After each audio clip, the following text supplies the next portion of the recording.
developing superintelligence is now in sight. And we just want to make sure that we really strengthen the effort as much as possible to go for it. The warning shot here is that somebody in Zuck's position, who's the CEO of one of these major racers, is acting extremely ignorant and dismissive of near-term existential risk. In a sane society, when a CEO does that, it would be a scandal. A bigger scandal than what everybody's talking about, the Coldplay concert, the cheating of their wife in the Coldplay concert, right? So true. So true. Yeah. We're talking about the Coldplay concert CEO all week, and we have this Zuckerberg telling us he's building the death machine, and everyone's like, but did you see the concert? Right. It really is a scandal. And the way you'd react, everybody's talking about the CEO that went to the Coldplay concert. Now he's going to have to resign. Zuck should have to resign. Hey, before we start the first episode of Warning Shots, I just wanted to give a quick explanation about who I am, who Liran is, who Michael is. I'll have a nice, slick, animated introduction made at some point in the near future. But for this week, I'm John Sherman. I'm the president of the AI Risk Network. I've run the For Humanity and AI Risk podcast YouTube channel for the last couple of years. Liran Shapira is the absolute genius behind the Doom Debates YouTube channel. Go check that out if you haven't. It's a partner channel of ours. And then Michael runs the Lethal Intelligence YouTube channel, where there's just incredible animated content that he's been making. So as I was thinking of who would be great to host this Warning Shots show with me, there was absolutely nobody else on the planet I thought would create quite the content that Michael and Liran and I could together. So here is the first episode of Warning Shots. Welcome to Warning Shots, the first real time we're going to do it. Very excited. We're going to take this show and focus on one thing that happens every week. But here in the first week, we're actually going to break our rule of just talking about one thing and real quick talk about one other thing, because Liran is going to explain to what happened with this guy losing his mind this week and what it means for AI risk. Go for it.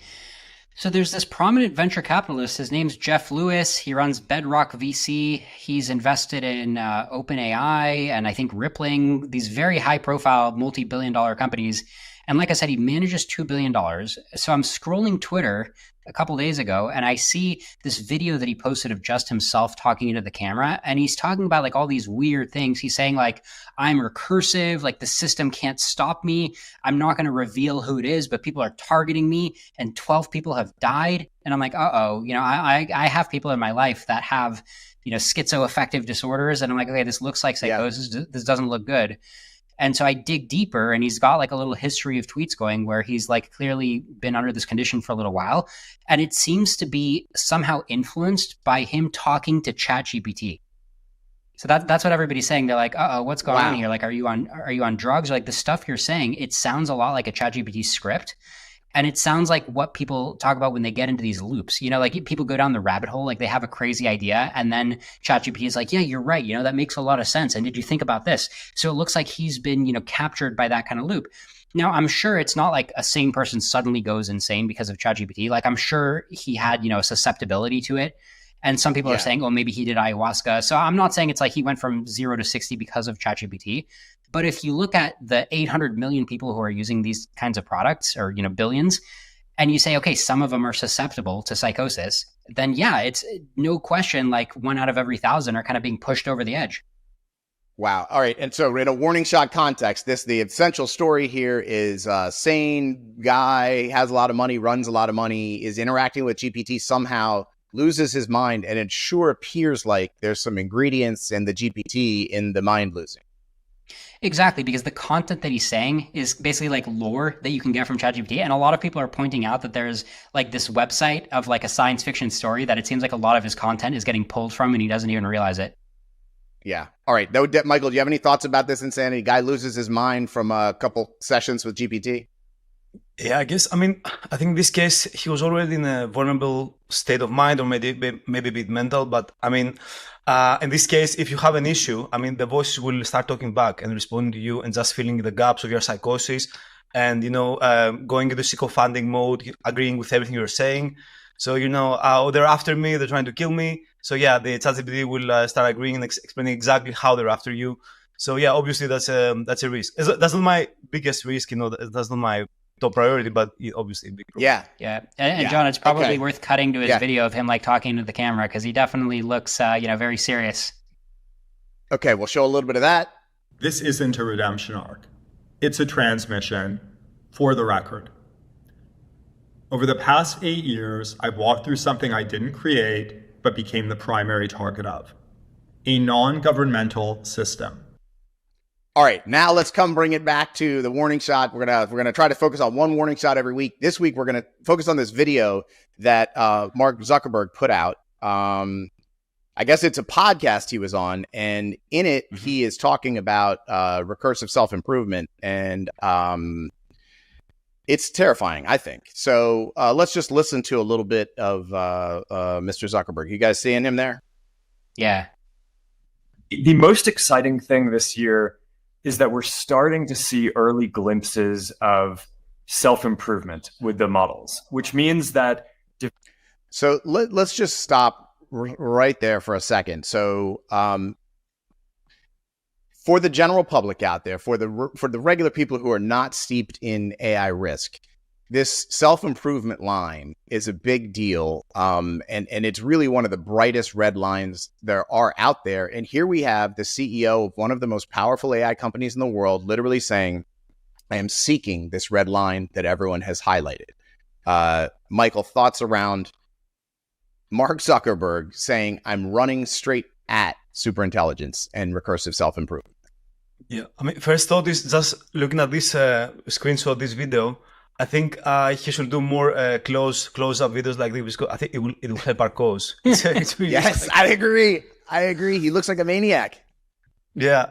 But joking aside, I think this idea of self-improvement is just, I mean, it's really, just imagine, let's say you have a mecha Hitler, you know, the latest warning shot we got last time. And you imagine this being self-improving and trying to get more resources and getting better and, you know. Yeah. So I think it's just extremely, it can completely go out of control very quickly if you have self-improvement, because something more capable will be something more capable. We call it FOOM, you know, very, very fast improvement.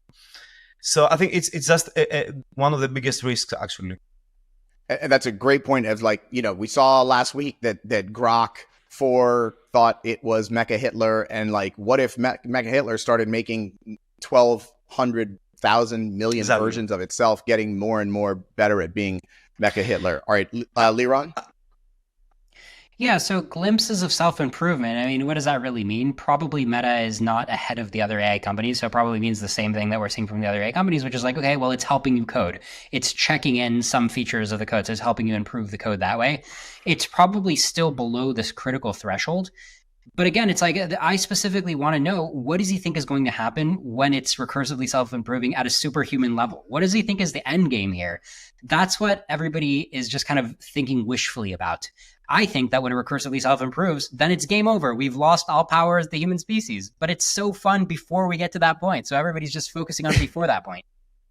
And like literally everybody out there is saying superintelligence is this line, and we have the CEO, one of the most important people in the world, saying this stuff. And let's hear a little bit more of what Mark has to say. Developing superintelligence is now in sight.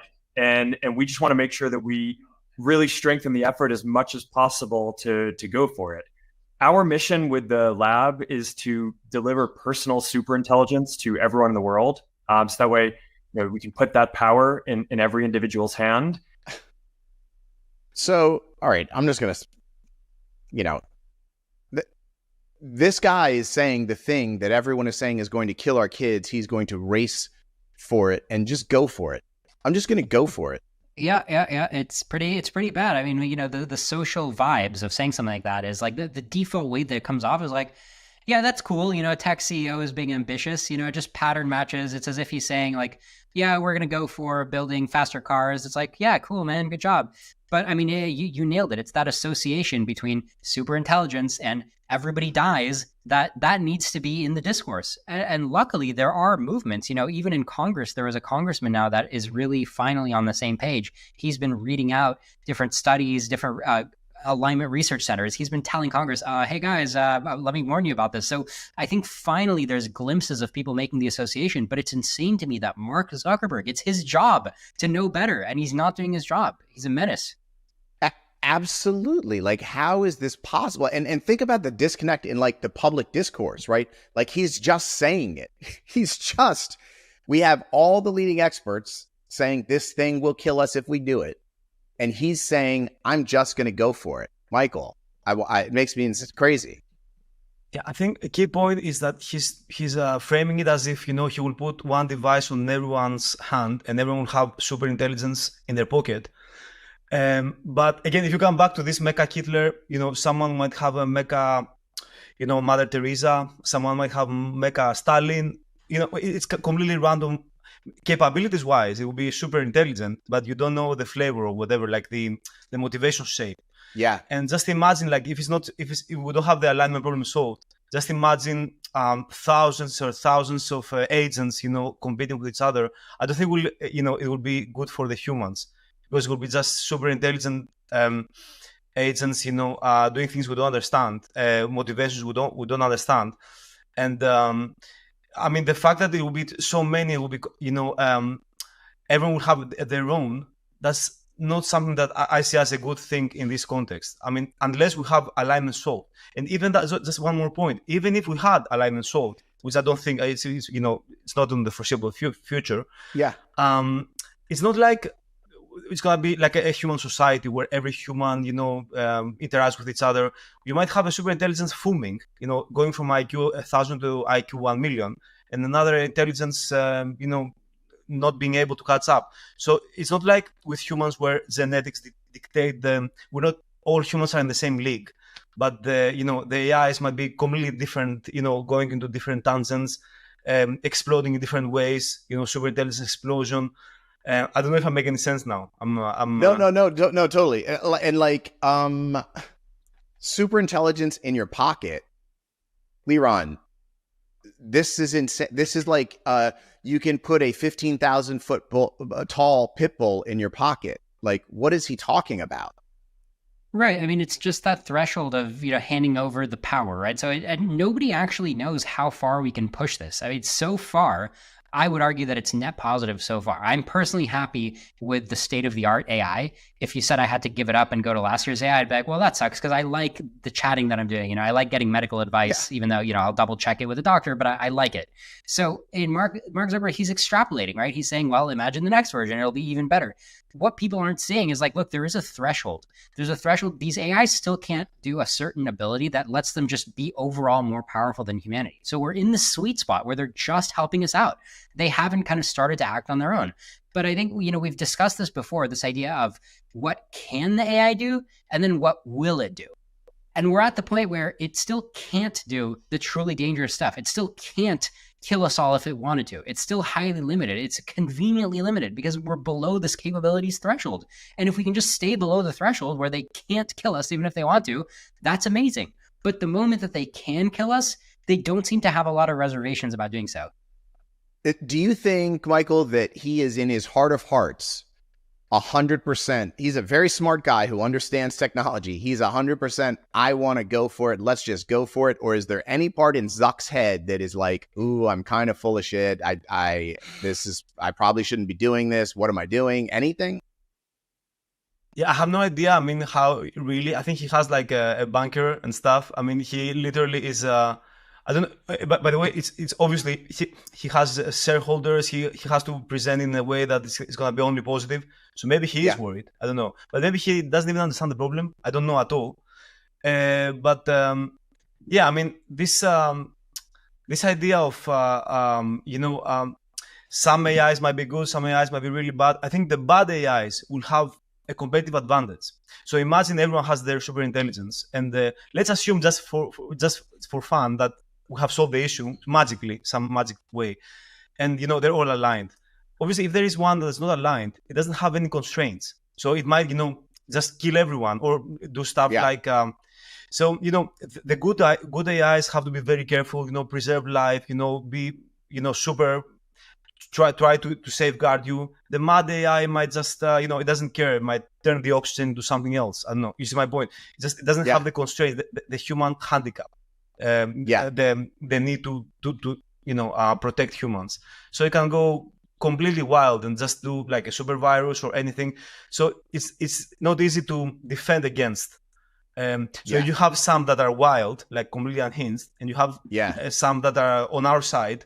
I think the mental ones will have a competitive advantage, which it's easier to attack a vulnerability than protect from every single vulnerability that's out there. Sure. That's my point. Sure. There is an imbalance there.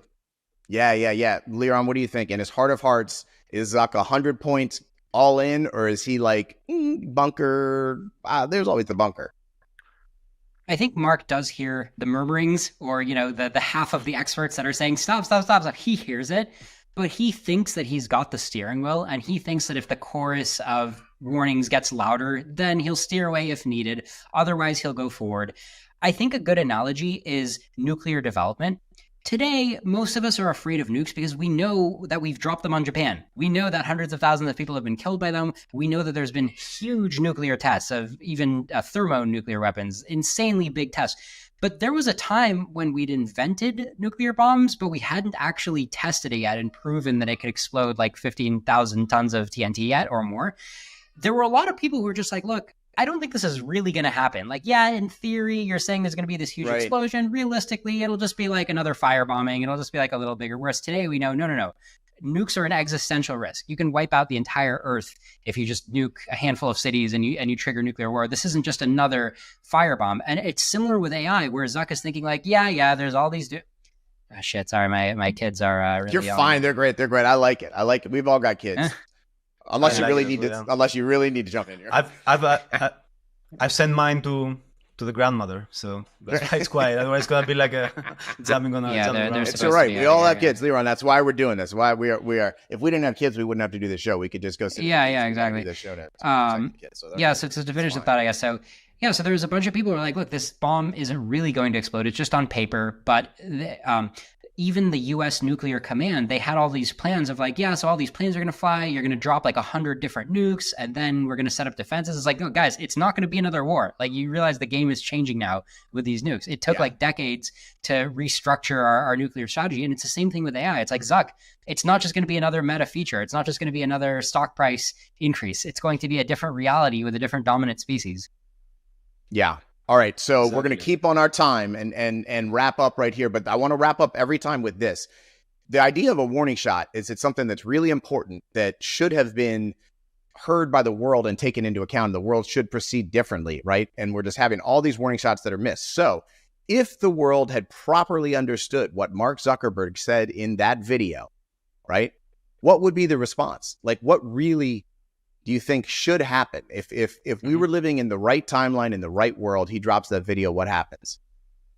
So to me, the warning shot, to me, the warning shot here, there's technically not news about AI development because we already have labs racing to superintelligence, but the warning shot here is that somebody in Zuck's position, who's the CEO of one of these major racers, is acting extremely ignorant and dismissive of near-term existential risk. In a sane society, when a CEO does that, it would be a scandal, a bigger scandal than what everybody's talking about, the Coldplay concert, the cheating of their wife in the Coldplay concert, right? So true. Yeah. We're talking about the Coldplay concert CEO all week, and we have this Zuckerberg telling us he's building the death machine, and everyone's like, but did you see the concert? Right. It really is a scandal. And the way you'd react, everybody's talking about the CEO that went to the Coldplay concert. Now he's going to have to resign. Zuck should have to resign. Yes, 100%.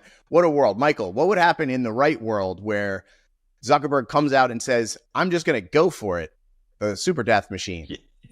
Exactly as Lena said, I think we're not ready for this. We're nowhere ready for, runaway processes that improve themselves. What are we even talking about? It's just insane when I listen to myself talking about it. It's like sci-fi, right? So once it's out there, we just go very, very fast and abruptly into a sci-fi universe where we don't recognize stuff. Yeah, because when the next version of the model starts making, when the last version of the model is the next one, buy a model really quickly, that's where we lose control, right? Is there any brighter red line than recursive self-improvement? And that is the thing. If we see that, we must stop. Exactly. And the problem is you might look outside your window and you don't see flying cars or anything.